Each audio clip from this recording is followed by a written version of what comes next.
Back to Divine Tarot Vision. आज आपण जे रीडिंग करणार आहोत ती रीडिंग स्कॉर्पिओ म्हणजेच वृश्चिक राशीच्या लोकांसाठी असणार आहे. या रीडिंगमध्ये आपण पिका पाईल रीडिंग करणार आहोत. त्यामध्ये 3 पाईल असणार आहे.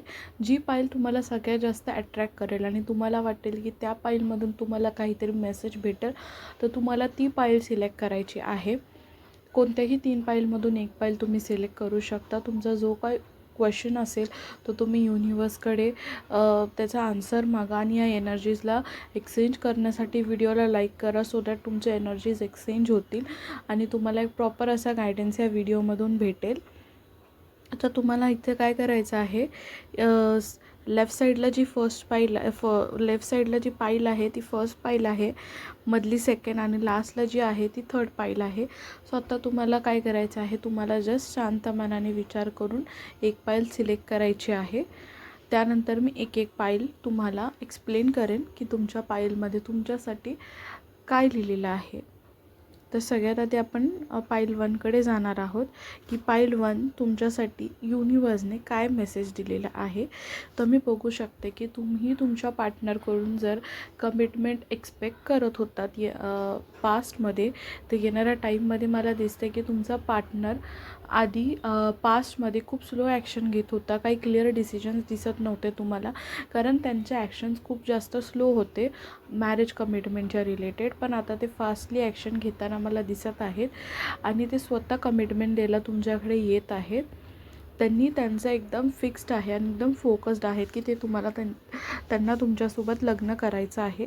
सो तुम्ही वेट करत होतात कमिटमेंटसाठी, तर येणाऱ्या टाईममध्ये मला कमिटमेंट येताना दिसते आहे, मॅरेज प्रपोजल येताना दिसते. जे लोक अरेंज मॅरेज करणार आहेत त्यांच्यासाठी मी बघू शकते की एक मॅरेज प्रपोजल येत आहे. सो तुमच्या लाईफमध्ये एक मेजर चेंज येणार आहे आणि ही एनर्जी जर तुम्हाला तुमच्या लाईफमध्ये कनेक्ट करून घ्यायची असेल तर तुम्ही खाली कमेंट बॉक्समध्ये मॅरेज असं कमेंट करा. त्यानंतर ज्यांनी पण इथे पाईल 2 सिलेक्ट केलं होतं, मी इथे बघू शकते की प्रॉब्लेम काय होत आहे. तुम्ही तुमच्या लाईफमध्ये एक्सपिरियन्स करत असाल की तुमच्या लाईफमध्ये सगळ्या गोष्टी खूप स्लोली चालू आहेत. काही गोष्टी तुम्हाला जशा हव्यात किंवा तुम्ही जसं प्लॅन करताना तशी कोणतीच गोष्ट होत नाही. जर तुम्ही एखादी गोष्ट करायला जर तुम्ही विचार करताय की 5 डेजमध्ये कंप्लीट होईल, तर त्याला कुठे ना कुठे 1 वीक किंवा 7 डेज लागत आहेत. म्हणजे काय होतं, तुम्ही जे प्लॅन करता त्याला अजून डिले होत आहेत गोष्टींमध्ये. तर प्लॅन तुम्ही विचार करताय तसं त्या प्रमाणे होत नाही आहेत आणि तुमच्या मनासारखी ही कुठलीच गोष्ट तुमच्या लाईफमध्ये ॲट प्रेझेंट होत नाही आहे. त्याचं कारण हे आहे की तुमचं लक जे आहे ना ते आता ॲक्टिवेटेड नाही आहे. ते येणाऱ्या टाईममध्ये डिवाइन टाईममध्ये ते ओपन होऊन जाईल. सो तुम्हाला आता काय करायचं आहे, फक्त एफर्ट्स टाकत राहायचे आणि रिझल्टसाठी तुम्हाला वेट करायचं आहे.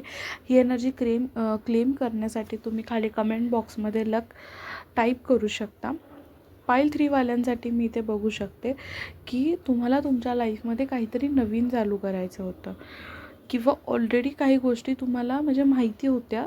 कुठलीही गोष्ट तुम्ही जी स्टार्ट केली आहे त्या गोष्टींबद्दल तुम्हाला माहिती होतं की तुम्हाला खूप जास्त नॉलेज होतं आणि तुम्ही फक्त विचार करत होते स्टार्टिंगला की या गोष्टी केल्या पाहिजेत, म्हणजे डिसिजन मेकिंगच चालू होती.